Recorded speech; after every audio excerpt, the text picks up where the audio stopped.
Good morning, everyone. This week for our deck challenge, we're going to be working with a deck that we feel comfortable with and that we enjoy working with. And I'm saying that because we're going to be exploring together with this deck over the next week, using the deck without using our guidebook. So you can step into this challenge in a few ways.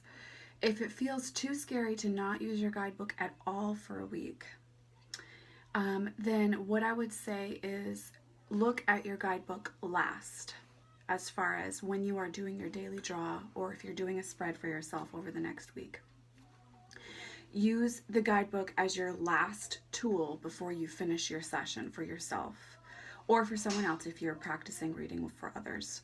So this can feel really uncomfortable, but this is like a baby stage or a small step if it feels too scary to go the whole week without consulting a guidebook.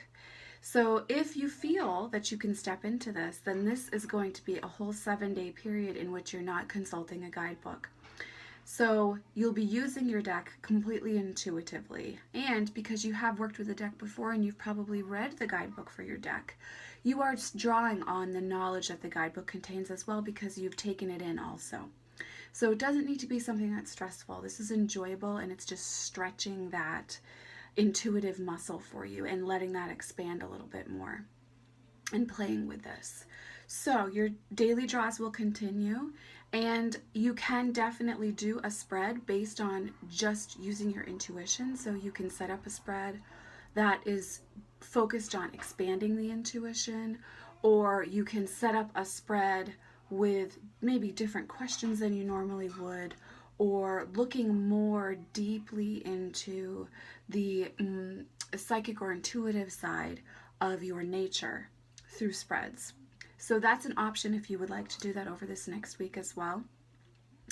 I would encourage you to create the spread yourself because you really are getting into this very intuitive energy, and not letting someone else's way of doing things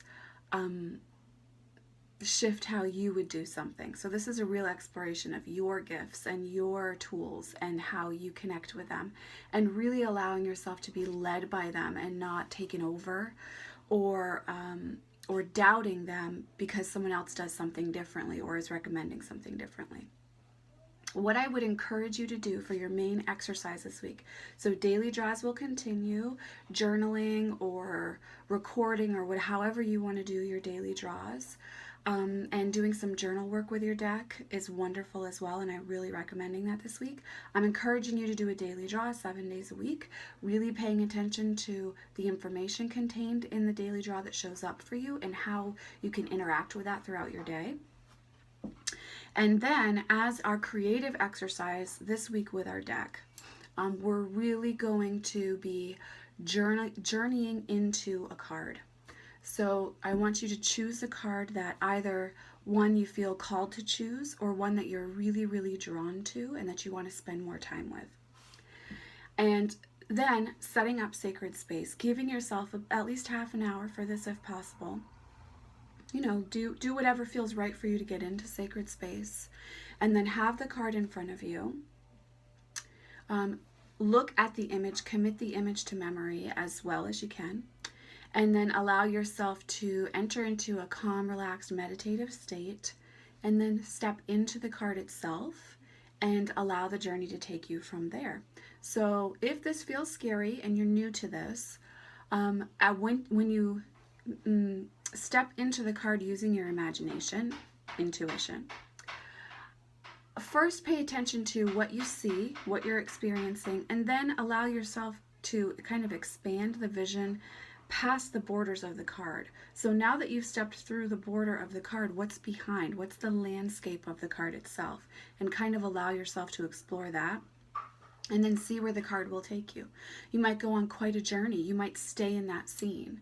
But give yourself time for this exercise. It's a really important one, and it's one that I recommend for anyone who studies tarot with me locally in town, is to really, really do this a lot with our cards, especially when we're interacting with different decks and wanting to get to know them.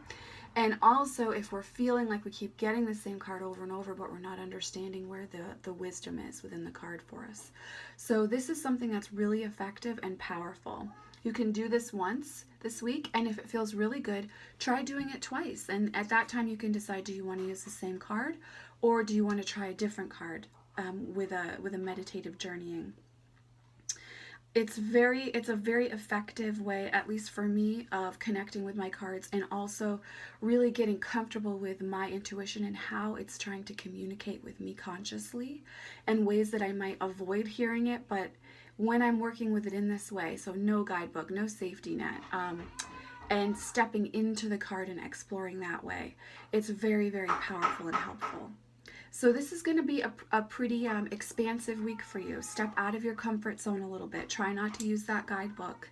Really listen to your intuition.